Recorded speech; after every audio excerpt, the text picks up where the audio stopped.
Hey guys, my name is Daniel Tardy, and I'm the Executive Vice President of EntreLeadership. I'm so glad that you're here with us today.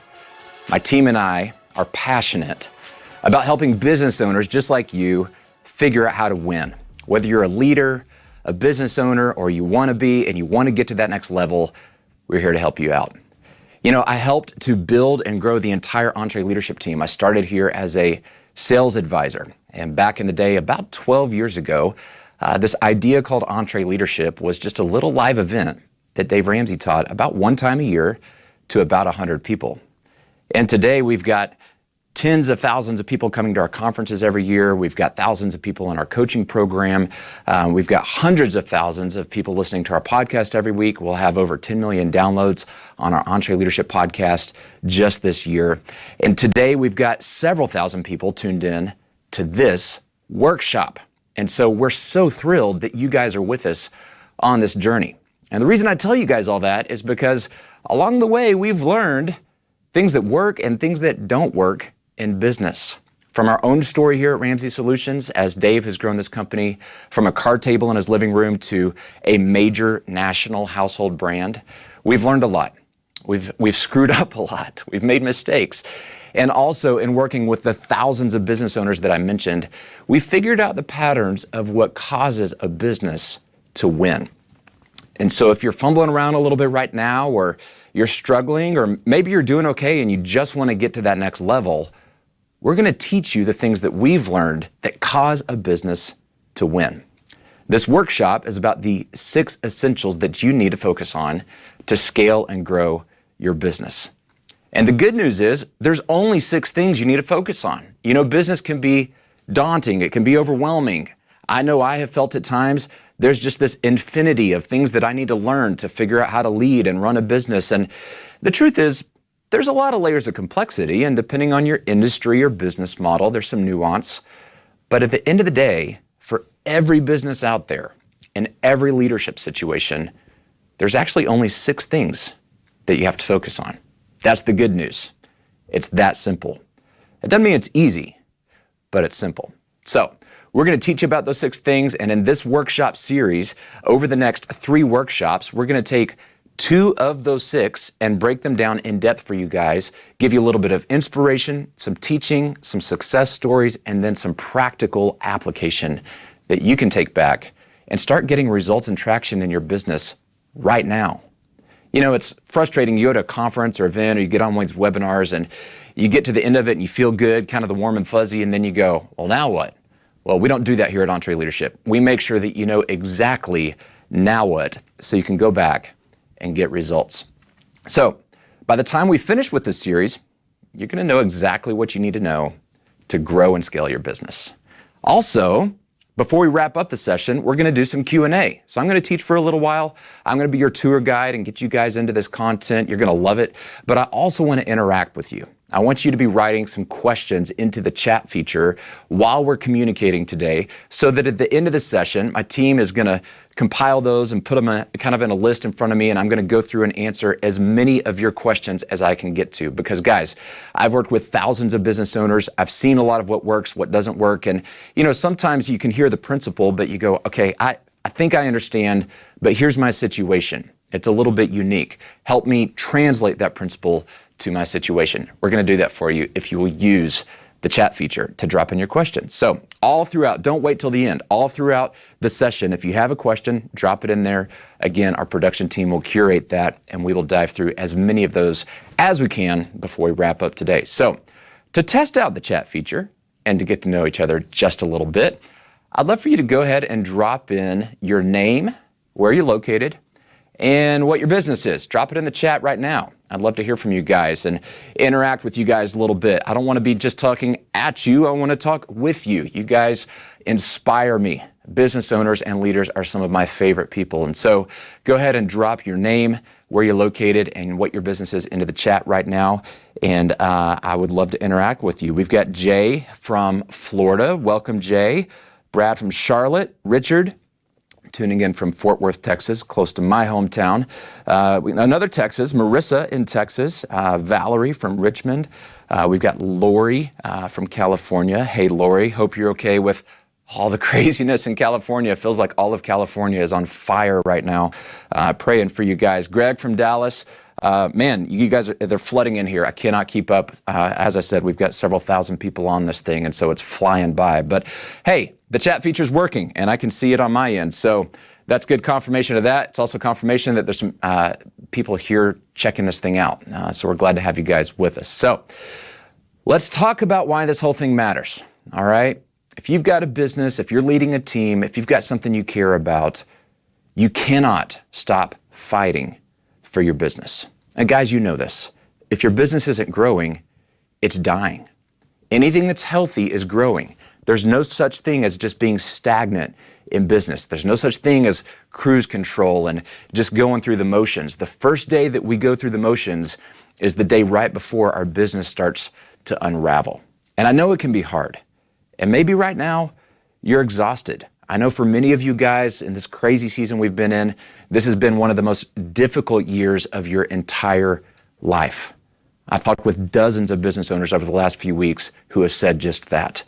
And there's just this sense right now across the landscape that things are hard, things are challenging, and maybe you feel like you're stuck. Maybe you feel like you're playing a losing game. Guys, I've been there. As I've built and grown EntreLeadership, there's been seasons where we hit a wall. There's been seasons where things were up and to the right, and then all of a sudden the numbers said, hey, we're going backwards. And as the leader, I thought, maybe I've lost it. Maybe the thing that got us to that point, maybe I was just lucky. And all of a sudden, I don't know how to fix this thing and get the train back on the track. Maybe that's where you're at right now. I understand what that's like. But I can promise you, you can do this. Wherever you're at on your journey, whether the train just came off the track and you're trying to put it back on, or maybe you're moving down that track and you're excited. Maybe some of you guys are so overwhelmed with all the growth and opportunity that's happening for your business right now, based on what industry or sector you're in. Maybe you're just going, how do we keep up? We're trying to catch a tidal wave with a teacup. How do we take advantage of all this opportunity? Well, guess what? You're not alone either. And whether you're putting the train back on the track or catching the proverbial tidal wave with a teacup, the truth is in business, there's seasons.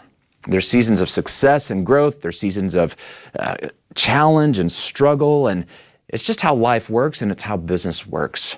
But when you know what to do to navigate those seasons, when you have the tools for success, you can get through anything and you can achieve what you want to achieve. So I want you to think about right now, why did you get on this workshop today? Why did you show up?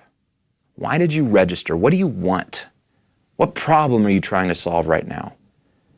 It had to be something. Nobody just gets on a workshop like this because they're just wandering around and they're bored and they don't have anything else to do. I know that's not you. You guys are busy people. So what made you say, I'm going to commit some time to checking this out? I bet you there's a problem that you're facing. Maybe it's a problem with your people, a team member. Maybe it's with a vendor. Maybe your business model has been disrupted. Maybe you're trying to figure out how to get your sales and marketing engine fired up again.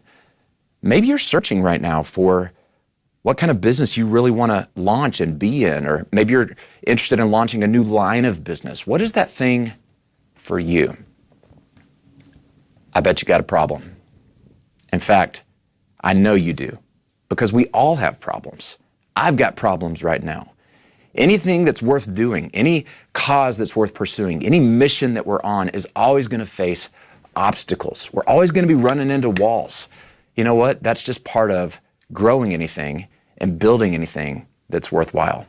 But again, you're not alone. We're here with you guys. And whatever your problem is, we're going to give you the tools that you need to conquer that thing. And then you're going to conquer that thing, and guess what?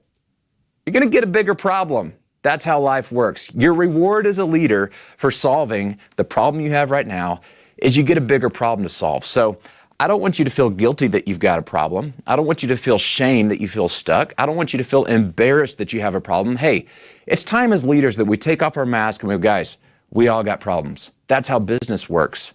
Our job is not to eliminate all the problems. Our problems are always going to be there. It's just that they're going to get bigger and more challenging and more complicated. So remember, embrace these problems, engage in this stuff, and join the journey of leadership. That's what this is about. So the goal of this workshop is simple. I'm going to give you guys a step-by-step action plan to grow your business. Does that sound good? That's the promise. And I can tell you, you can do this wherever you're at on the journey. You can do it. And we're here for you. So we're going to walk through the 6 drivers of the business that I mentioned, the 6 core areas that every business owner needs to develop in order to drive their growth. Okay, so there's a slide up that's giving you guys the illustration of our 6 drivers of business. At an EntreLeadership business, we teach that these are the 6 areas that you've got to focus on. Personally, you are the problem, but you're also the solution. Okay, so that's good news. Purpose matters, and your purpose has to be bigger than just the bottom line. You got to have people. Building a unified team is the key to winning in business. You've got to have a plan, a strategic plan. Guys, winning doesn't happen on accident. It's an intentional act. Also, your product. Now, you guys know more about your product and service than I ever will. So I'm not going to teach you, for example, if you're an HVAC company, how to do HVAC better. If you're a dentist, I don't know anything about teeth. That's why you're the doctor. I want you to be the expert on teeth, okay? Hey, if you're out there and you have an airplane company and you lease airplanes out to people, you don't want me doing anything that has anything to do with an airplane, flying it, maintaining it. I'm not going to claim to be an expert on your product or service, okay?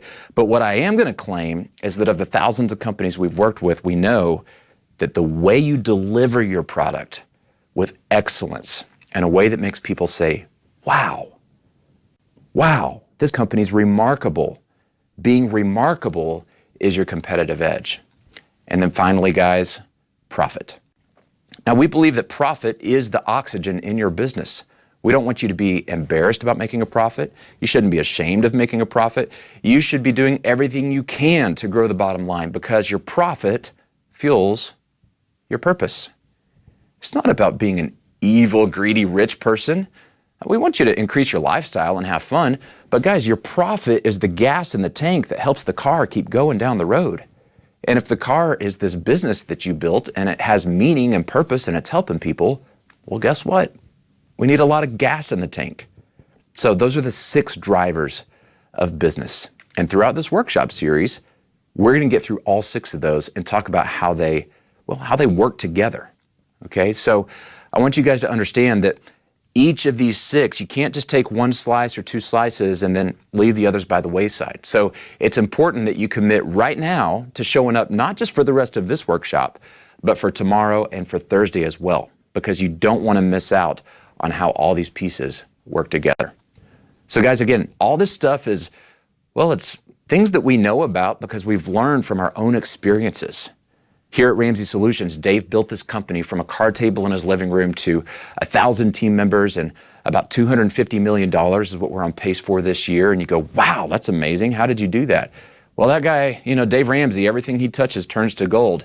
I can tell you, he's an incredible guy, but I've been in the trenches with him and everything he touches does not turn into gold. He's diligent. He's screwed up. He's messed up. He's made mistakes. He's built teams. He's learned what works. We've hired the wrong people and had to fire those people and learn what didn't work. And as we've clawed and scratched and fought and grown this company into what it is today, that's how we figured out these 6 drivers. And as I said before, in helping thousands of business owners just like you guys succeed through the years, that's the proof in the pudding. This isn't some theory.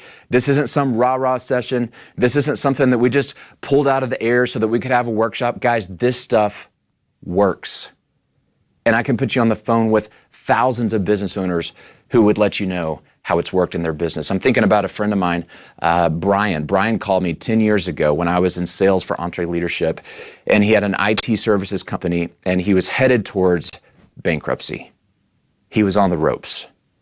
He hardly had any cash flow coming in. He had this team that he had to support. Him and his wife were fighting all the time and had marriage issues because the business was so stressful. Brian was working 80, 90 hours a week just trying to keep the lights on. He was selling and he was running the marketing and he was out installing things and he was running around doing all the functions of the business. He wasn't leading. He was on what we call the treadmill of survival. And many businesses start out there. You feel like you're just running on a treadmill. Have you ever felt this before where, you're running and you're running and you're running and you're sweating and, your calories are being burned, but you're not making forward progress? I've been there. You guys have been there. This is where Brian was. And when Brian called me, he said, Daniel, I got to have a lifeline. I have to have a breakthrough. We've got about 60 days left before I'm going to have to throw in the towel and close this thing up. And this is my dream. And if I don't have this, I don't know what we're going to do. And I said, Brian, I hear your pain. I hear where you're at. You got to jump in this stuff and do it. And he came to EntreLeadership, and he took the 6 drivers of a peak performing business, and he went back and he started focusing on them, and he did the work, and he got into our coaching program, and then he came back to the conferences, and then the next year he brought his team back to the conferences, and he'd call and check in every couple months, and he'd say, hey, we're a little bit better. Hey, I think we finally got off the treadmill. Now we're starting to find that path towards success and spending more time working on the business and not just in the business. And then Brian called one day and he said, Daniel, you're not going to believe it, but we're debt free. We paid off all the debt in the business. And now our next goal is my wife and I, we're going to pay off all the debt that we have personally. And and by the way, my wife and I, things are a little less stressful at home. Our marriage is getting better. We've got margin back in our life. I'm not working 89 hours a week anymore. I'm working about 40, 45 hours a week. And I'm getting to go home and actually do life with my family. Work-life balance is no longer a foreign concept. And then he brought his team back again, and he plugged into the coaching, and he kept doing the work and clawing along. And then a few years later, he called and said, Daniel, we're debt-free. We paid off the house. We paid off everything. The business is profitable. We've got cash flow coming in. And oh my gosh, I got a leadership team. I got a team of leaders who are doing things, and I'm not even having to think about it. And they're doing it the right way. Daniel, sometimes they're doing it better than I would have ever dreamed about doing it myself. It feels like I'm cheating. We have momentum. You know what it's like to have momentum? When you have momentum, you actually look better than you are. And when you don't have momentum, you look worse than you are. And so the goal here is to create momentum in your business like Brian did. He called me one day a couple years later and he said, Daniel, it's been a journey, 8 to 10 years. We've been working on this thing. We've been working on the EntreLeadership plan, but we've got so much overflow and profits coming out of our business now that not only are we reinvesting back in the business, and not only are we sharing this profit with this incredible team that's brought us here, we've got the highest paid guys and ladies in anywhere in our market. And by the factor of almost 2 or 3x of what normally is getting paid out there. We're being very generous with our team, and it's so fun. And we just set up a scholarship program for their kids, and now we're starting to give to our church, and we're starting to fund mission trips, and we're starting to do just all these incredible things. And we just bought our dream house, and there's just all this abundance, abundant life, abundant wealth, abundant joy, abundant success, and the relationships that Brian's built. And all the fun that he's had along the way are just simply inspiring. And guys, that's what business is about. And so that can be possible for you. It is possible for you. Whether you're on that treadmill or you're on your way, if you want to be a peak performing business, you can. You have what it takes. So before we begin, I want to warn you guys. The stuff is simple, but like we said before, it's not easy. Brian, he did the work. We gave him the information, we gave him the coaching, we gave him the path for him to walk on, but he walked the path. He took the steps. He climbed when it was hard. And so your success is up to you. Scaling a business takes time, it takes heart, and guys, most importantly, it takes consistency. And I know it can feel like a lot. If you're like me, you may wonder, do I have what it takes? I can tell you guys, in 17 years at Ramsey Solutions here, I have wondered every month, do I really have what it takes as a leader? And then I tell people that, oh my gosh, you're crazy. Everything you're doing is awesome. You're Daniel Tardy. You built this thing. And hey guys, it doesn't matter how much success you have. If you're humble, if you're a human, you're always going to have a little bit of like, I don't know if I can do this. But I can promise you, you can. Because you're called to this thing. If you're building something that you believe in, if you believe in the thing that you're doing has purpose and meaning, you're called to this thing, which means you have what it takes. Sometimes you don't feel like it, but I can promise you, you're doing better than you feel like you are. And I know the stakes are high. I know it can feel like the pressure is always on. I've been there, and I want you guys to know you don't have to have everything figured out, and you don't have to do it all on your own. So, last thing before we get started here and get into this incredible content, for every one of the lessons in this workshop, I've got a free download that I want you guys to download and print off. Hopefully you guys have already done this, but if you can't, download it real quick, print off this worksheet. This is what we're going to use to flesh out the action steps so that, again, we don't want you just to come in here and get some inspiration. I want you to have application. I want you to have action items that you've written down so that you can say, of this time that I invested today, I'm going to go get the return on that time in the form of action steps. And the best way to do that is to write them down. And I'm talking about with an ink pen. You guys remember the ink pen where you actually write things out? This isn't typing into your computer where it disappears into the digital dragon land and you never see it again. Get a pen, print that thing out, write it down. You're going to be glad that you did. So, download that, get that going, and then we're ready to dive in. So, let's get to the content. We talked about the 6 drivers of business: personal, purpose. Those are the first 2, and we're going to break those down today. So, personal and purpose. Let's start with personal. All right, what does this mean, personal? Well, it's personal. It's you as the leader. Your personal leadership is the key to your company's success. When you're running a business, guys, it's easy to feel like you're never doing enough. You can get caught up in all the stuff that you have to do, the day-to-day, like we said, running on that treadmill. And, it makes sense because business doesn't ever stop. I can think back to the early days of EntreLeadership when I was selling tickets to our conferences. I was meeting with our live event production team to put on the conferences. We had just made this idea called EntreLeadership into a profit and loss center, an independent business under the Ramsey umbrella. And I remember several months in trying to figure out with our CFO where all the money was coming in and going out and trying to, actually organize things and get a budget together. And I'd come in and be in meetings all day leading the team. We had sales team and marketing, and we're trying to generate leads, and we're trying to figure out how we actually scale this thing and have a vision for the future. And we're just grind all the time. And by the end of the day, even though I had intended to jump into the numbers and see if our KPIs were on track and if our accounting was in shape, 5 o'clock came and went, and I'm still working. And then 6 o'clock comes and goes, and my wife calls me and says, "Hey, you going to be home for dinner?" And I said, "Hey, honey, I can't tonight. I'm sorry." And then finally around 7 o'clock, I catch up on all the emails and everything, and I dive into the numbers and the accounting and the budget. And I'm building spreadsheets, and I don't know about you guys, but just opening Microsoft Excel, I just get a little, just makes me twitch a little bit. Some of you guys are nerds and you love it, okay? But some of us, it's a tool that we have to use, not necessarily the thing that we got into business just so we can use Excel all the time. But I was using it. I was building out the models and tracking the numbers, and next thing you know, it's 10 o'clock at night, and it's 11 o'clock at night. And I'm trying to get things to reconcile, and I'm trying to understand the budget that I got from our event team and why it doesn't reconcile with the numbers that I had in front of me. And, every time I'd hit refresh in our accounting system, it would load and load and load, and it would take forever, and I'm just pulling my hair out going, that's why I don't have any hair. I pulled it all out back in that season.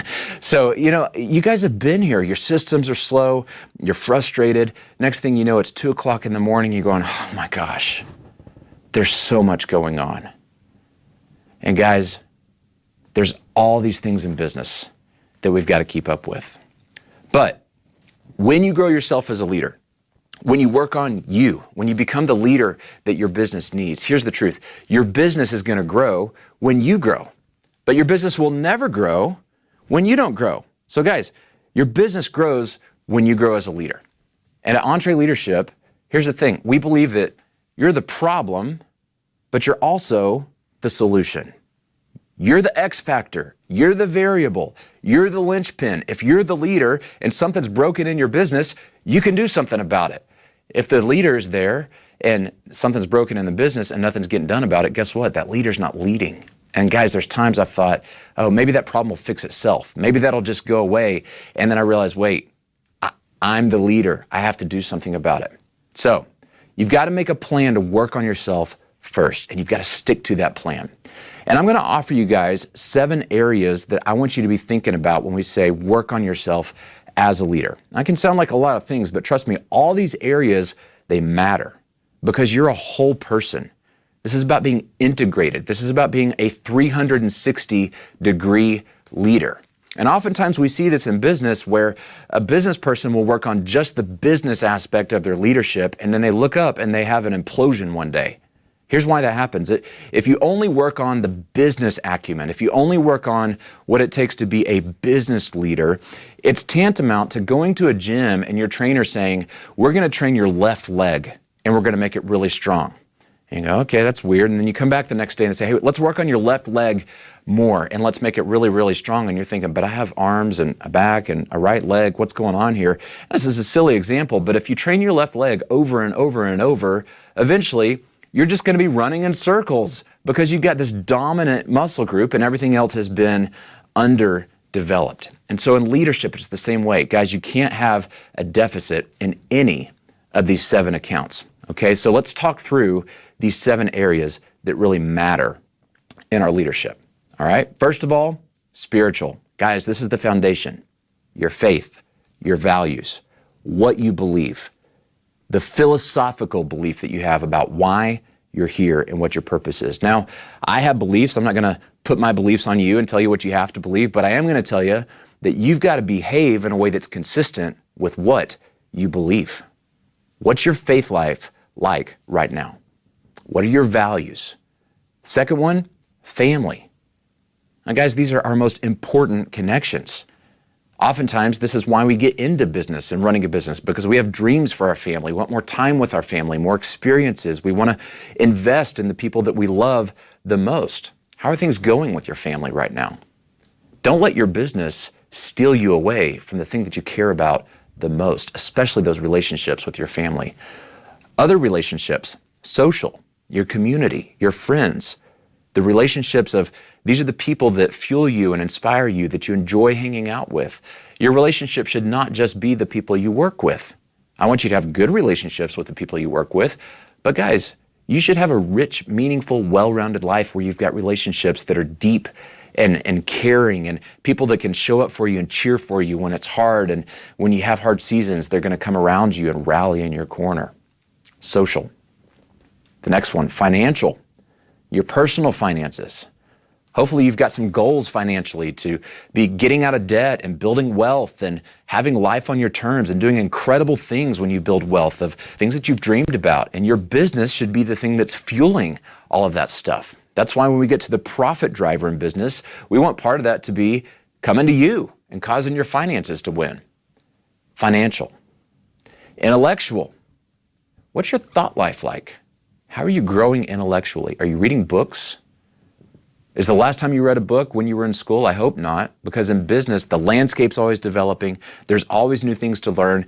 And you know what? I bet you're pretty good on this one. You know why? Because you're on this workshop. Showing up today says you're committed to your intellectual growth. Showing up today says you're teachable, you're hungry, you want more. So I'm so proud of you guys for being here. But work on this one. What are your goals in this area?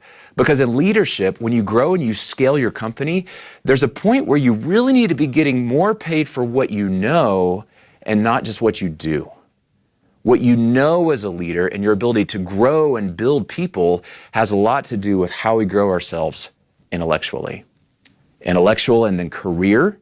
Guys, of course, this is your business, your role as a leader. What are your career goals and how is it going? And, you know, there might be times in your career as a business owner where you're going, I don't really like this role. I've got to figure out how to replace myself so that, not so I can leave the business that I love, but that I can be working all the time in my leadership sweet spot. Do you know what your leadership sweet spot is? Do you have a goal and a destination for your ideal day and your ideal week so that you can say, as I grow the business by degrees, I'm working myself more and more and more towards living in the sweet spot all the time. In your career as a business owner, I'm going to suggest that 95% of your time, ultimately, now you may not be here today, but ultimately, 95% of your time, why you're here and your purpose and what you're called to should be what you're doing with your time. In other words, it should align what you do and why you're here should be the same activities 95% of the time. There's a lot of other functions in the business that need to get done, but you should be building a team and delegating those things to people who are called to do that. But you got to know what you're called to. You got to know your leadership sweet spot. And finally, guys, number 7, you're physical. We're physical beings. Your physical body needs to be dialed in. You're a Formula One race car. If you're a leader and you're revving all day and you're in meetings and you got to bring energy to the team, you got to cast vision, you got to bring your passion, and then you're putting crap in your body and you're not sleeping well and you're not exercising, you're not drinking water. And look, I've done that. I tried to do that for a few years where I completely neglected my physical body, and it started having an impact on my leadership. And it was just like, ugh. It was like I was putting rocks in my gas tank instead of Formula One fuel. How are you fueling your body? Are you exercising? Are you drinking water? Are you sleeping well? That's going to look different for everybody. And we all have different genetics. I'm not going to propose that you got to be a, ultra marathoner to be successful in business, but you need to have some goals for how you're taking care of your machine. So I want you to look at these 7 areas and I want you to ask yourself, what do I want to be true of me in each of these areas? What does success look like for me in each of these areas? And what change needs to happen for me to be more successful in each of these areas? And when you dig in a little bit, you might find that some of these things you don't really like where you're at. That's okay. In fact, I'm doing this exercise myself right now thinking like, I got a couple I need to work on. I've kind of neglected a couple of these. And guys, because there's 7, let's be real. There's seasons where some are really going well and we shift over here to work on the ones that aren't going well and we take our eye off the ball on these others. And you're never going to have this perfectly balanced and dialed in. But I want you to be intentionally working on your leadership across these 7 areas all the time for the rest of your life. You don't have to be perfect, but you have to be in the pursuit. So here's what we're going to do real quick. Just to make this actionable, we're going to do a little workshop. I want you to create meaningful and sustainable growth in all of these areas, and I want to give you 2 minutes on your worksheet right now to just give yourself a little bit of accountability on, here's a couple actions I need to take to shore up my leadership in a couple of these areas. I want you to look at the ones that are going well and give yourself a little high five. Applaud your success because that didn't happen on accident. And then I want you to take the 2 or 3 that maybe need a tune-up and go, what's that tune-up look like? What am I going to do to get better that I can commit to over the next week and over the next month to grow my leadership here right now in these 2 or 3 areas that need some help? So take 2 minutes, write down what those things are, write down the action steps you're going to take, and then I'll jump back in with you guys and we'll move on from there. Ready? Go.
All right, guys, welcome back. How was that? Are you getting a sense of what you need to work on? Hope you've got some action items and some things you can say, all right, that was good. It was good to get that perspective. and here's a couple minutes to focus on that, and then now I've got some action steps. Guys, you should be doing the 2-minute drill every day. When you start your morning, you got to go, how are these 7 areas? What needs help right now? What's something I can do today to put this thing into action? If you jump right out of bed, straight into your emails, straight into meetings, straight into phone calls, and you never pause, for some of you guys, that 2 minutes I just gave you might have been the first 2 minutes you paused in a long time.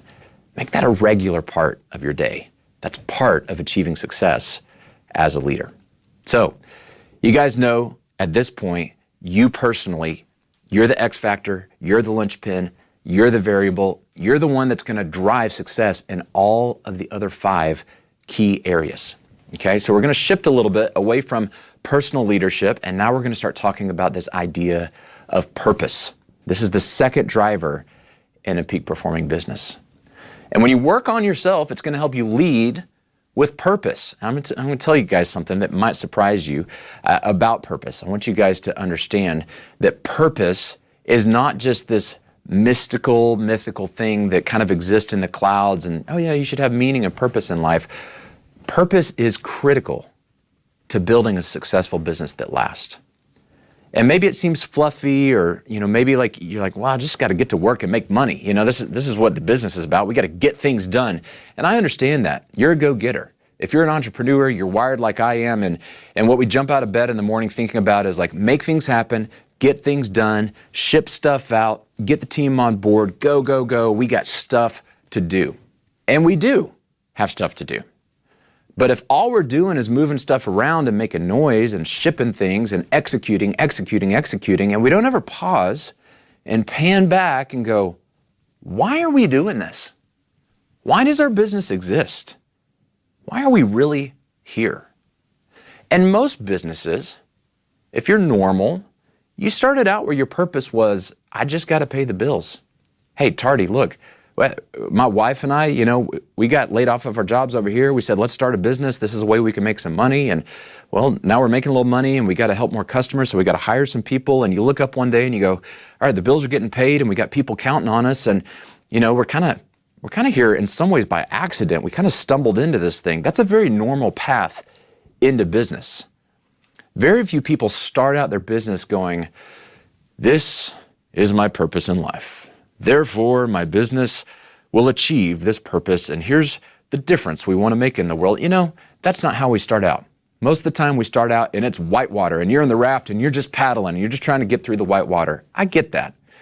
But at some point you got to kind of pause and go, okay, if the bills are paid, if we're not worried about money, if the team's getting paid and we're making payroll and we're kind of beyond that survival stage of business, why are we really here? What's the difference that we want to make? And at EntreLeadership, we believe that your business should exist to make an impact that's bigger than just your bottom line. Here's why. Money's not enough to keep you in business. Now, I want you to have money. You need to make money. You do have to have money to stay in business, but really it's permission to play, because once you start making money and you kind of achieve some of those goals, you start feeling empty. You're like, well, why are we here? Is this all there is? We just keep printing the money machine and turning this thing over, and money's not enough. It's not enough to motivate a high-performing team. It's not enough to get your team members to rally and be passionate about driving the business forward. Now, everybody needs a paycheck, and money's a good incentive, and it's good to have a generosity baked into this, and you need to have financial goals like we talked about earlier that you're excited about. But if you're just doing this thing for money, you're going to fail. No, I'm not. Guys, I've talked to thousands of business owners who woke up one day and realized, I've been pursuing and chasing money as my primary driver. I didn't have a bigger purpose, and all of a sudden I was depressed, I was lonely, I was bored. I started doing stupid and reckless things in my business because I didn't have that sense of purpose about, this is why we're really here. And so guys, let's be honest. If you really are excited about why you get out of bed in the morning, if you really have something that fires you up when you change the life of a customer, when you impact somebody, when you transfer value from your business and into somebody else's life, when you get excited about that, you know what that is? That's your purpose. That's why you exist. God put you on this planet for a reason. You're here for a purpose. You're not here to punch a clock. You're not here to just have a job. You're not here to just own your job and call yourself self-employed. You're here to make a difference in the world. That's why your business exists. And if your business is not making a difference, if it's not adding value at some level to somebody somewhere, it's not a business. So guys, you maybe are going, well, I don't know what our purpose is. If you have a business, you have a purpose. So my challenge is to you to get clear on what that is, to extract out of your business, okay, what is the real difference that we're making here for our customers? Why do we show up every day? And to make sure your team knows what that looks like. Every Monday morning here at Ramsey Solutions, we have staff meeting with all 1,000 team members here at Ramsey. Yeah, that's a lot of payroll sitting there for an hour, but it's so vital that our entire team comes together, because what we're doing in those staff meetings, and we've done them since day one. We did them when there was 10 of us sitting around a table.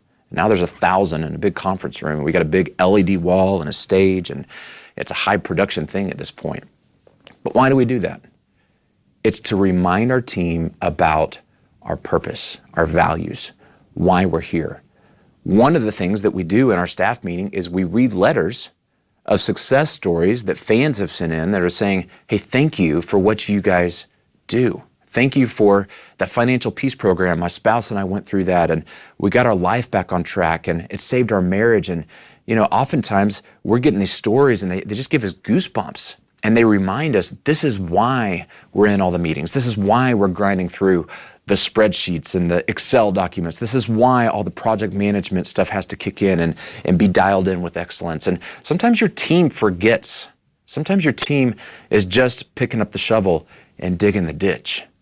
And as a leader, you've got to remind them this is why we're here. We exist for the people that are not here. You see those customers out there? See those people that need us? See the people that we shipped our product out to? You see the smile on their face because we made their life better? You did that. You did that. You caused that to happen. You see that smile? They're smiling because you did your job with excellence. And that's what we're talking about when we say you've got to connect the activity to the purpose. You've got to connect the work to the why. So guys, get really clear on that. Here's the thing. When you're a purpose-driven leader, you don't just stop with having the purpose, but you actually break that purpose into 3 components: mission, vision, and goals. I want you to start with an aspirational mission. Where are you going? Your mission is, what's our destination? How is our purpose going to drive us forward? What do we want to be doing in 5 years from now, in 10 years from now? You've got to have a mission. You know, when John F. Kennedy said, we're going to put a man on the moon, that was a mission. It was very clear and measurable. There would be a spaceship that would launch and it would go to the moon, and then eventually, you know, Neil Armstrong steps out and he says, one small step for man and a giant leap for mankind. And we put a man on the moon. Mission accomplished. What does mission accomplished look like for your business? And is it aspirational? I want it to be aspirational. I don't want this just to be a goal that it's just a gimme, it's just going to happen. It should be a BHAG, a big, hairy, audacious goal. That's what Jim Collins would call this. And then after you have an aspirational mission, I want you to clarify a compelling vision. How do you make that vision come alive? How do you make it visual for the team? How do you make sure the team understands that we're headed on that mission, on that track, and the compass of the vision is going to show us we're on track or we're off track? And then once you have a mission and a vision that are locked in, and don't go do this on your own as the leader, get the team to help you craft all this stuff so they have buy-in. Then what you got to do is establish measurable goals. What are the milestones? And 5 years from now, if this is where we want to be, what's it look like at the end of this year? Where do we need to be? And how do we convert that into a goal? And then that objective for the year, it's probably got several aspects to it that need to be handed to individual players and have those players be held accountable to those goals. And everyone on the team should understand how them accomplishing the goal in their area combined with the goals in the other areas getting stacked up results in success for that objective, which results in accomplishing our annual goal, which gets us onto our vision and our mission. And oh yeah, why are we doing all this? Because of our purpose. So we're going to walk through today what makes a mission statement effective, because the mission statement is the key to turning the engine on having your team's activities drive your purpose forward. And if you already have a mission statement, stick around, because you might need to tweak it a little bit. And I want you guys to pull it off the shelf, dust it off, and really analyze this thing and make sure that it's fueling your purpose and it's bringing energy to your team. Now, a mission statement should drive results in your business. An effective mission statement produces several critical results. I want to talk about them. First of all, it's going to give the leader a language for what they believe. You know, guys, at Ramsey Solutions, our mission statement is to provide biblically based, common sense, education, and empowerment that gives hope to everyone in every walk of life. That's a language for what Dave Ramsey believes in, what our operating board believes in. As leaders of the company, when I sit down with a new team member, I make sure they understand this is what we do. This is our mission statement. And guys, I think a lot of times as leaders, you know, if you're like me, we have these beliefs and these ideals in our head. And for some reason, I don't know why, I do this all the time, but I think the team can read my mind. That somehow, that surely they just know what I know. Surely I've said it in passing enough and they just picked it up by osmosis. And guys, they don't. You have to give this thing language. Words matter. And the words transfer meaning to the team in a way they can latch onto. That's what a mission statement is about. Also, your mission statement should help you to make decisions. It should show you what you're going to do, certainly, but it's also going to show you what you're not going to do. It's a filter. In fact, it's an out of bounds marker. Now, if you're an entrepreneur like me, you've got an idea about every 5 minutes or so that you want to chase and go, we could do this, and we could do this, and we could do this. And hey, that's a beautiful thing. God gave you that gift. Having ideas is not something that just happens for everybody out there. We're a special breed of animal that we can just have these ideas and they just come to us and we're creative and we want to pursue all of them because they're all our favorite idea, right? Well, sometimes those ideas will fuel our business and make it better. And as you found out, sometimes those ideas are a total distraction. Maybe a good idea, maybe a great business model for somebody else to pursue or for a different season in life. But guys, our mission statement holds us accountable as leaders to say, hey, good idea, just not us. This is us. And if we are going to be us and we're going to be consistent with our mission, that thing, even though it's good, it's a distraction. Don't chase it.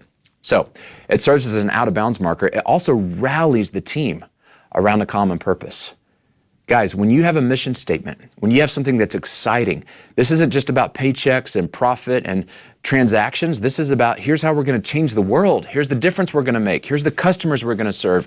Guys, it rallies the team around a common purpose in a way where you're going to get 80 to 90% more of their energy because you're not just connecting with their head, you're connecting with their heart. You know, people get out of bed in the morning for something that they believe in. People sacrifice for something they believe in. People will work harder to support their teammates even when it's stressful and even when there's miscommunication, when there's something that we share as a common belief that unites us and pulls us forward together. When a team is rallied and they have unity and they're energized and they have trust, they can accomplish things that other teams can't even dream about. But it only happens when they have a common purpose. And that's what your mission statement does. And then finally, fourthly, it encourages your team to be emotionally invested in the success of the business. When they believe in what you're doing, they're not asking about, hey, what's quitting time? They're not asking about, when can I get my quarter an hour raise? They're not asking about, hey, what are the benefits again? And when's my vacation time kick in? And you know what? They're emotionally invested in success because it's not about you as the owner. It's not about the business being more profitable. It's about them having dignity that the work they do actually makes a difference in the world. And that's what everybody wants. At least that's what thoroughbreds want. And you want thoroughbreds in your business. And so if you want to have thoroughbreds, if you want to have champions that are going to run with you and not people that you have to push and manage and motivate all the time, you better have a great mission statement that gets them emotionally invested in where you're going. So we're going to do another workshop. We're going to take a couple minutes and I want you to journal about on your paper right there, why does your business exist? What do you want to spend the rest of your days fighting for? What is it about your business that gets you excited? And you may go, well, there's parts of my business I'm just not excited about it right now. I know, I understand that. We're going to talk about how you delegate that and move closer to your leadership sweet spot over time. But of the things in your business that you do get excited about, even if it's just 1 hour a week where you go, that's it.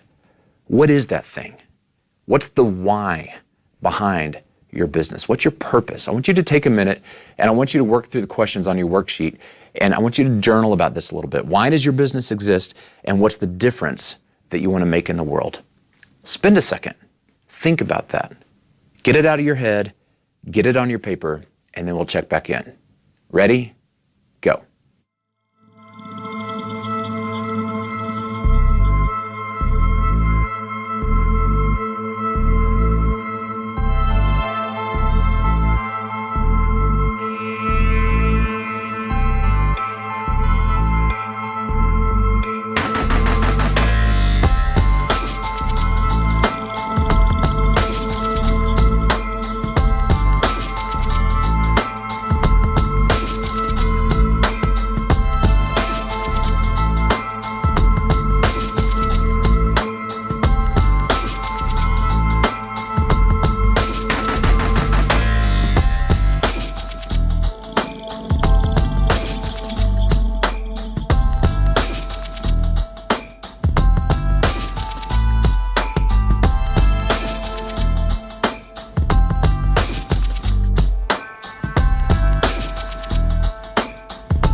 All right, guys, welcome back. Hopefully that 2-minute drill was valuable for you. And if you haven't checked in on your purpose for a while, or you haven't figured out why do we exist, maybe you're on your way to figuring that out. I want you to, really take that 2-minute drill that we did. Really, it's just kind of a primer and something that you maybe need to go spend another 30 minutes, maybe even an hour to just get alone on a Saturday morning with a cup of coffee and a yellow pad and dream a little bit. We carry so much around as leaders in our minds that never actually gets out of us because we don't create that space to take care of ourselves, to actually get our thoughts and feelings and ideas out of our bodies and onto paper. And that's the first step to getting them into the hearts and minds of other people on our team. So that's an important exercise. 2 minutes is not enough. You need to have that be something you're doing on a regular basis. I love to start my mornings with 30 to 45 minutes of just quiet journaling, thinking, planning, getting these things out of my head onto paper. Some of them stick, some of them go in the drawer, but if you do that consistently over time, then that's going to give you the intentionality you need to focus on these 6 drivers. So, just again, the recap on the 6 drivers that we're talking about in this workshop. Personal leadership, your purpose, your people, your plan, your product, and then ultimately your profit. And we're covering all that stuff. And today, I hope you guys got a lot of value out of us talking through the first 2, your personal leadership and your purpose. Guys, those are both so foundational to building a successful business that lasts. And I can promise you, if you'll dig in on these 2 areas, if you'll grow the muscles of personal leadership, if you'll go to the gym and hit those 7 areas that we talked about consistently, week in and week out over time, you may go, my business dreams are so much bigger than I can imagine actually doing. You know what? They're bigger than you can do in today's version of who you are. But if you're growing as a leader, you're going to become the version of leadership that dream needs, and you can actually pull it off. I've seen it happen so many times, and it's going to happen for you. And again, guys, your purpose, that's your compass.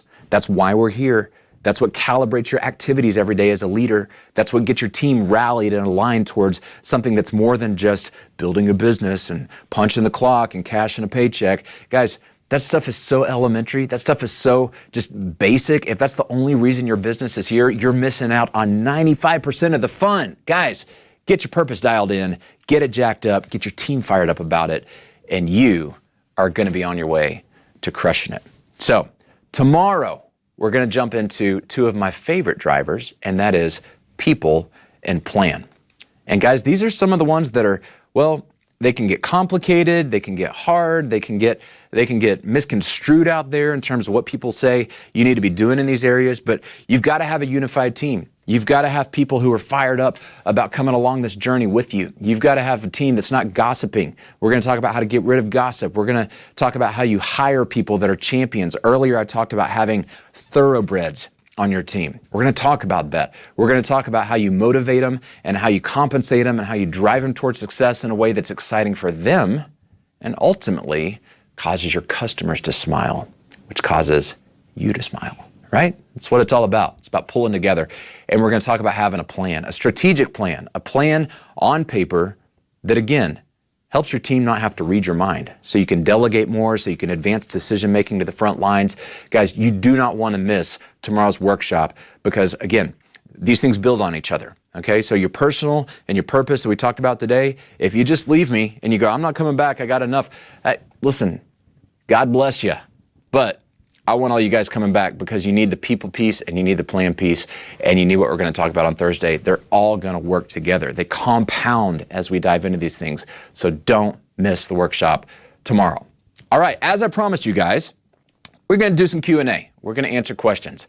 I've been spewing out of a fire hydrant all this information at you guys, and hopefully you've been taking notes and absorbing it. But surely there's some questions. Surely if you're listening, you're going, okay, I hear that principle. What do I do with it in my business? I need some practical advice. And so we don't ever want to just be philosophical and give you the inspiration. Like we said before, we want to make sure you guys have good action items and that we can kind of customize this to where you're at. So if you haven't already, go ahead and drop your questions into the chat and we will dive through these. We've got a lot of questions coming in.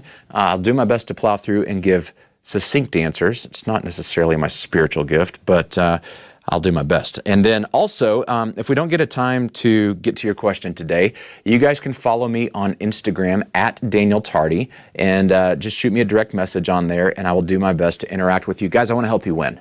I'm here for you. Okay, so if we get the question in today, great. If you need more, I want to make the time, just hit me up on Instagram at Daniel Tardy and I will be sure to answer any and all questions that you guys have that are going to help you guys out. So, first of all, a question in from Josh. Josh asks, when should I start taking a salary? I'm going to say it depends. So hopefully you've got enough of an operational income to just pay the bills at home. And if you and your spouse are doing this together, maybe you're living off of your spouse's income while you're building and growing the business. But once your revenues and expenses and profits are dialed in, where you can kind of figure out this is fairly predictable, that 6 to 12 months of track record, that if we take profit out of the business, it's not going to suffocate the business. That's the first sign. You need to know that when you take money home, that it's not going to cause the business to flounder. And so I want you to make sure that you've got enough track record. You can look back, usually 6 to 12 months. You can go, okay, this thing's working. The plane's off the runway. Now I can start pulling a small salary out of the business. And then I want you to continue to put a big percentage of your profits back in to growing the business, to hiring people, to buying the systems and softwares that you need, to marketing, to generate the leads, to cause sales to grow, because we're trying to build a machine here that creates what we talked about before, that momentum. And so early on, you don't want to take a big salary. You don't want to take a lot of the fruits out of the business and take it home because you're going to suffocate the thing that's going to grow the business. You want to put oxygen back into this thing. So over time, as the bottom line grows, then you can start to bonus yourself as the owner a percentage of the profits that are not going back into the business you're going to take home and enjoy. So good question. Jay asks, how do I develop best pricing when I sell services? Well, Jay, at the end of the day, people are going to pay for what they value. Okay, so I'm all about charging a decent amount and being the best and being proud of what we charge. I'm not interested in a race to the bottom. So it's interesting to me what competitors are doing. I check out the competitive landscape a little bit. If you're in a service business, it's worth kind of benchmarking against some of your competitors, but don't let that be something where you're trying to compete on price. I want you to compete on value. I want you to be the best at what you do, and I want you to charge a premium for it. And most of your customers, if they're like me, they'll go, well, the reason that I'm paying more for this is probably because they're better. And then when you actually are better, you get customers for life. So make sure you're doing value-based pricing, not cost-based pricing. Good question. Jessica asks, with a busy schedule everybody has, how much time would you spend on this each day and each week? Jessica, great question. I love this. And again, you want to get to a place where you're spending all your time doing this. Okay? What we're doing today is we're working on the business, not in the business. Okay? So when you're on this workshop with me right now, you're growing intellectually, you're doing strategic planning, you're getting above the business, you're not in the business operating it, you're not selling, you're not providing the service, you're actually having to put those things on hold. And I can tell you from personal experience, there are times it feels really stressful. Because if you're like me, you may be going, we could be selling something right now, while Tardy's just running his mouth. Like I could be on a phone call selling something and getting more revenue. I got to get revenue because I got to cover payroll Friday, and oh my gosh, how am I ever going to make time for this? And initially, you can't do it all the time, okay? You got to still run the business. But I want you every week, every month, by degrees, getting 2% of your time on working on the business to look like 3% of your time, to look like 5% of your time. I want you incrementally moving toward as you can bring on people that you're delegating things to. Your job as a leader, my job as a leader is to replace myself. My job as a leader is to work myself out of a job because I put systems and teams and processes in place that I can actually take stuff off my plate and put it over there into that system that's going to run things and automatically move things forward. The combination of the people, the processes, the plans, and the communication, that's a system I need to put in place so that I eventually can look up and go, I'm working on the business all the time. So it's phases. If you can only do 1 hour a week right now, give it an hour a week. I'd say that's a minimum for anybody, regardless of what phase you're in. You might have to fight to get that hour a week, but do it. And then turn that 1 hour into 2 hours and 3 hours and so on. Good question. Randy asks, how do I write a mission statement as a plumber? This is great, Randy. Listen, I understand not every company out there is like Dave Ramsey where, we're changing the world and saving marriages. And you can look at that and go, well, that's nice and aspirational for you guys, but we do plumbing, or our business is more of a commodity. But I'm going to tell you, the plumbing work that you do matters to somebody. When the plumbing's not working at the Tardy household, it matters a lot. And we got problems and we got stress. And hey, I have a wife and 2 daughters. And when the plumbing's not working with the ladies that I live with, we got a crisis on our hands, okay? So when you show up and you do the plumbing well, it makes a difference in our life. And so what you got to remember is that the service you provide, the direct service of actually putting pipes in a crawl space or running pipes through a wall, that's not the life change, okay? What's the end product or result that impacts a customer in a way that they actually feel it in the form of a hot shower in the morning, in the form of the toilet flushes. We all know why that's important, So you got to map it out to the end value of what's the difference you're actually making for your customers. And that's where I'm going to start putting our mission statement together. So it's going to be less about to have the best soldered pipes in the city, and it's going to be more about we exist to delight the customers who use our plumbing services in a way that causes them to feel like they live in the most, safe, comfortable, operating households on the planet, something to that effect. But it's about the customers. It's about the difference you're making for the people, not the pipes in the crawl space. Hope that helps.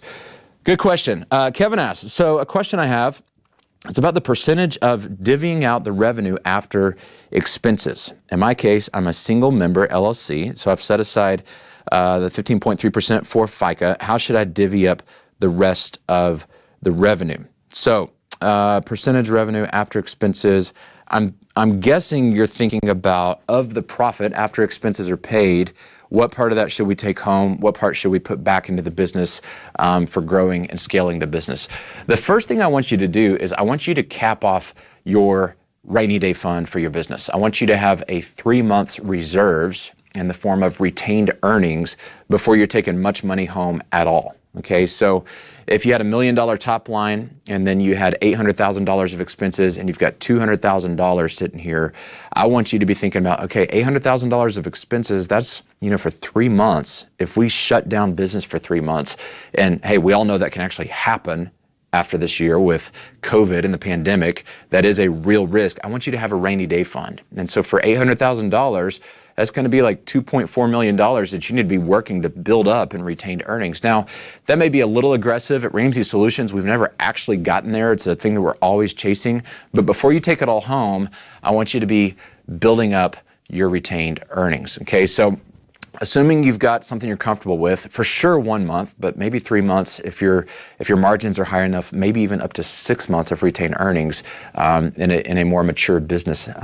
Once you've done that, then I want you to be thinking about, well, what's the business really need to grow? How much do we need to invest back into the business? What are the key hires that we need to make? We're having this conversation all the time with Dave and our board and our VPs who run the businesses. When we close the books every month, those VPs have a budget over the next 12 to 18 months that says, here's the people we need to hire to drive these new projects that's going to drive this revenue, that's going to create the growth for where we want to be going over the next few years. And so if we take this money home, is it going to challenge our ability to hire these people? And we always have this conversation every month end. Okay, do we want to take it home and bonus ourselves off of it? Or do we want to fund these couple of key hires that we believe when we put these guys in the equation, all of a sudden this area is going to spin up at a higher rate, and then, oh look, we'll have more out there that we can take home at that point, and the business is going to be running at a higher clip. So there's not a template for this. I mean, I love the question and looking for like what are the specific percentages, but you really need to be thinking about what does growth look like for your company over the next 18 to 24 months, and how do we only take home enough that we're not going to starve that growth? Good question. Thank you, Kevin. Irene asks, what exercises can we do to figure out our purpose? Irene, I love this question. If I'm in your seat, I would grab the 2 or 3 people that I work with the most, my top leaders, and I would say, hey, let's go take a half a Friday afternoon, half day, and let's just go off site to a coffee shop or a space that, let's just get out of the office and let's just dream a little bit about where do we want to be? And why do we want to be there? And, what do we really enjoy about the business that we have and the work that we get to do? And I would just grab some flip charts and, it could be flip charts or yellow pad, but I would just start capturing all that stuff without judging it. Don't try to make it a statement that you have to like land right out of the gate. I would just get the hearts and the minds of your team engaged and getting out all of these, what do we love about the work we do statements. What do we want to do more of? What makes us smile? What makes us proud when we get a success story from a customer? What makes us proud of this is why we exist? What's the special way that we do business that we're known for that we really think is cool, that we really think we have this edge in the game? And how do we maximize that? Why do we love that? And so you're asking the question a lot of why do we like this? Where's the passion that's in our gut? What's that coming from? What are the specific things that cause us to feel like it lights our fuse? Spend some time there. And I'm going to tell you, if you do that and then let it sit over the weekend and come back to it, you're going to start getting a sense of, okay, our purpose is in there somewhere. But again, for all of us, it needs to be some version of this is how we change people's lives. This is how we add value to people's lives. This is how we make people smile. This is how we delight people. This is the utility that we bring. There's something that you're doing that serves a customer that has to do with your purpose. Great question. So Bria asks, how would you recommend communicating a mission statement and getting this unpacked to the team when you have a lot of different volunteers and part-time employees? Trying to coordinate a meeting can be tricky. Bria, great question. So it sounds like you may not have the ability to get everybody consistently into the same place and have a staff meeting like we do here at Ramsey Solutions. I'm a big believer in artifacts and visuals that bring the vision to life. Earlier today, we showed you guys the 6 drivers. I've got an artifact right here that has the 6 drivers of the peak performing business, and it's got the 5 stages of business. This used to be something that was a couple of years ago. It was on a whiteboard and it was on yellow pads and it was in a PowerPoint presentation. And as we've continued to really refine this thing, and we said this is the EntreLeadership drumbeat, And on here it says, you can't really read it because of the font, but it says, we help business owners win. That's what we do. This is why we exist. And this is our plan for how we do it. So it's a sheet of paper. It's a one pager that's got it all on there. And so I love to give these to our team members. We've got posters up in our area that have these things on them. And so regardless of whether that team member is in or out, or if you've got different schedules, this gives you this visual thing that you're constantly pointing to and showing the team, hey, this is who we are. This is our mission. And I think it's cool if it has more than just words on a page. If you can have it have a little bit of maybe you've got a mountain climbing theme and the top of the mountain is, achieving your mission, or maybe it's a, voyage to Mars and you've got a spaceship on there or whatever. I mean, just make it fun, make it you, whatever's on theme with your culture and your style. But when you give people that visual, it locks it in their mind. And then I want you, every time you're interacting with the team and the volunteers, even if they're not all in the same spot every time, continue to tell the stories. Tell the stories of this is why we do what we do. Tell the stories of, I'm assuming if you've got a volunteer team, you're probably doing some type of nonprofit work that's really, really meaningful. The lives that you're changing with that work, tell the stories and then point to the artifact. If you do that consistently, it'll really compensate for the fact that not everybody is necessarily in the same room for the same meeting. All right, Jean Marie said, hey, if it's just me, do I create a mission statement and then modify it as I add team members? Maybe. I want you to create a mission statement that gets you fired up about. Ours at Ramsey Solution has not been modified that much since Dave created it almost 28 years ago this year. Okay, so it can be modified and tweaked. It's yours. You need to be excited about it as the owner, but the team has to buy into it. So the modifications I would make would be less about intent and substance and more about grammar and making sure that it connects, making sure the team understands it, making sure it comes to life. You might wordsmith it a little bit.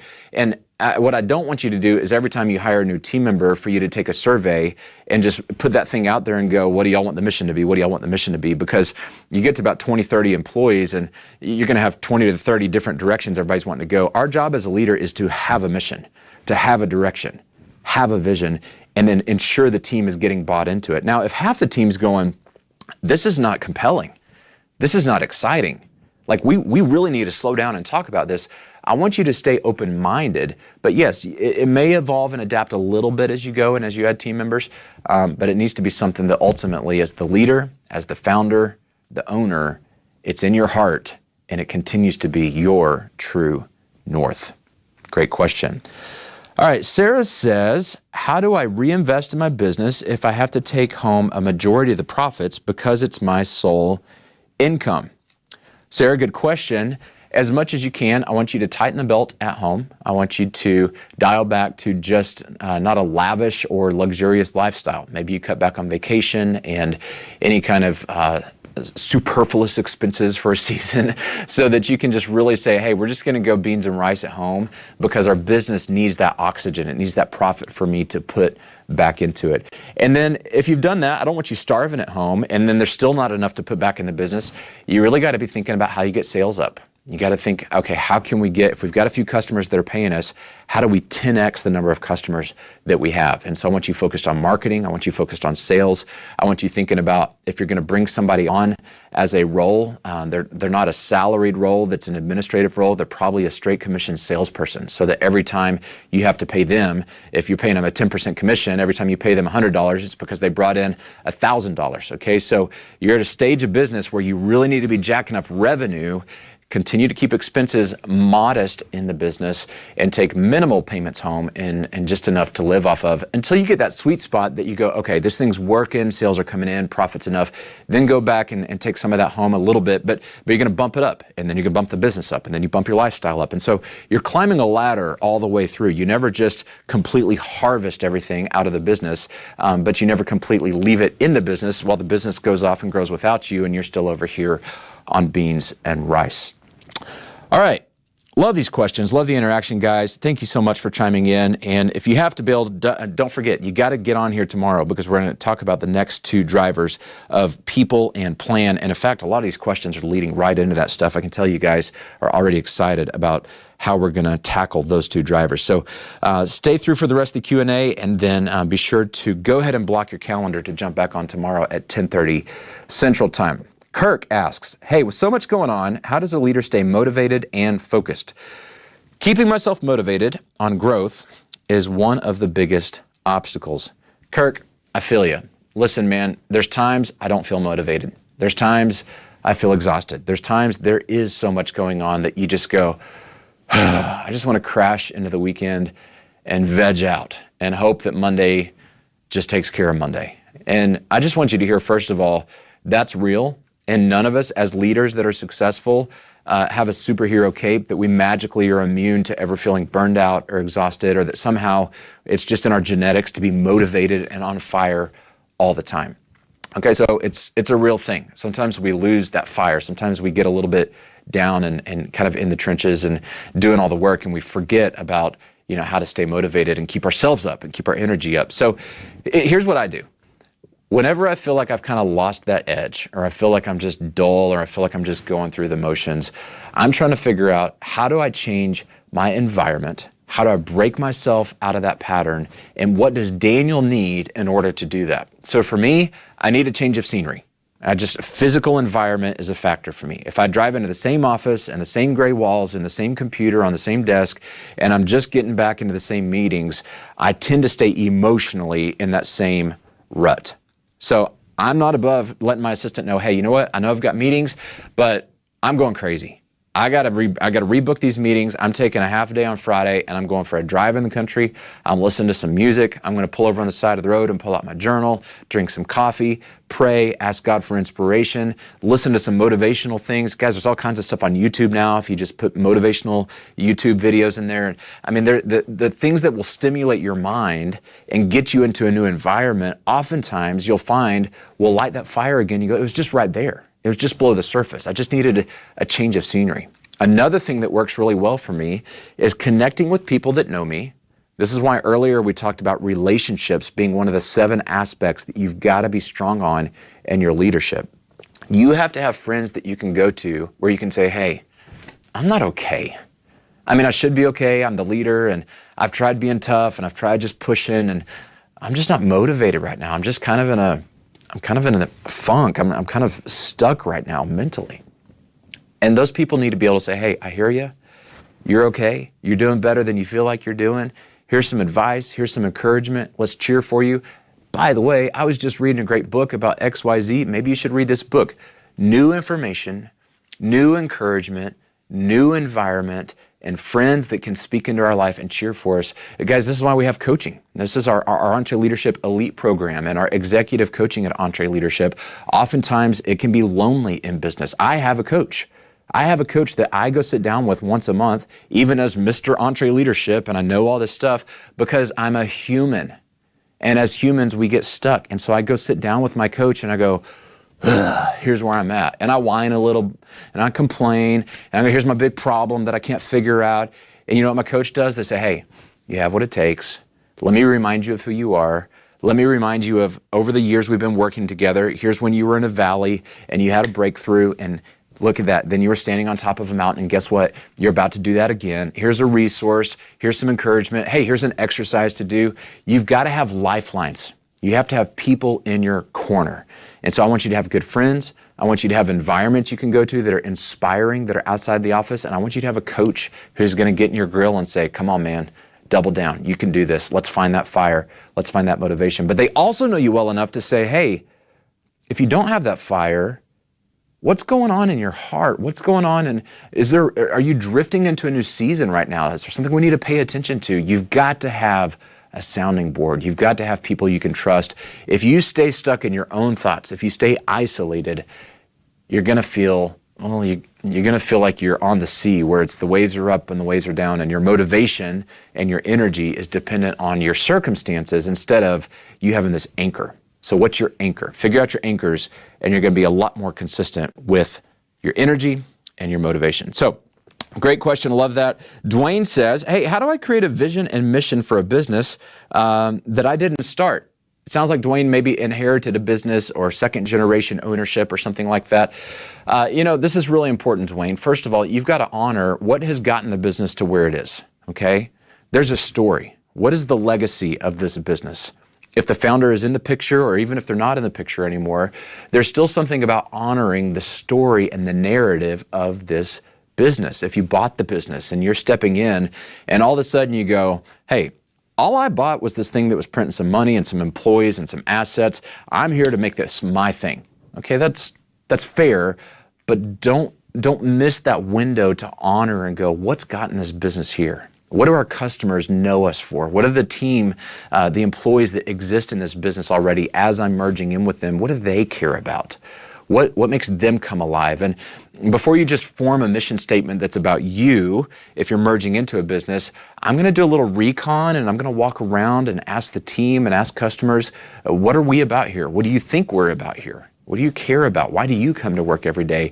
And I'm going to use a lot of that to inform me taking what may be just a squishy, non-existent mission statement, and I'm actually going to let all those things kind of feed into this soup, and then I'm going to cook the soup down and let it simmer and taste a little bit, and I'm going to formulate a mission statement and a purpose statement over a season of a few months. And I'm going to get some feedback from the team because I want to honor the fact that we haven't had a mission statement, but we have had people who are going to care about where this company is going. And so make sure you get the right amount of buy-in with the team as you go forward and do that. Great question. I love it. Guys, so many questions. And again, if I could not get to your question today, I want to honor your time and land this plane on the runway on time so you guys can get back to building and running your business.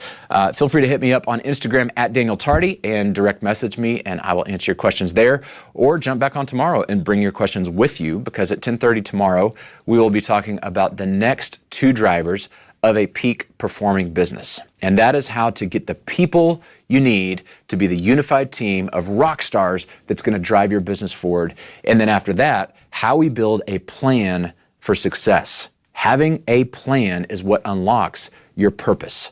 But it's not just any plan. There's a very specific way we do planning, and there's some things I want to teach you that are going to unlock all the potential that your business has. If you don't have a winning plan, you're never going to tap into the full potential of your purpose. So like I said, all these things, they build on each other. So today we talked about how to be a great leader, and guess what? You have what it takes. You are a great leader. But I want you to get better. I want you to push. I want you to think about those 7 areas and figure out, what do you need to drive forward to make yourself amazing? What do you need to be the kind of leader that your team needs you to be? Okay? And then your purpose. Guys, live in this purpose thing. Why you exist. It matters so much. It's going to add fuel to everything that you and your team do. You can run a purpose-driven organization that makes great money and makes people's lives better. And guys, it starts right here. It starts right now. So show up tomorrow, 10:30. We're going to talk about people. We're going to talk about plan. That's going to be covered tomorrow in part 2 of this 3-part workshop series. So guys, you're amazing. I'm inspired. Thank you for showing up. Thank you for what you do. Again, our team is here to help you win. That's our heartbeat, is to help businesses win. And we want to see you become the champion leader that you want to be, so you can achieve everything that you want to achieve. So guys, go out there, and when you do this stuff and you put it in action, you're going to add more value, you're going to help more people, and ultimately, you're going to change your community for the better. So until tomorrow, keep learning and keep leading.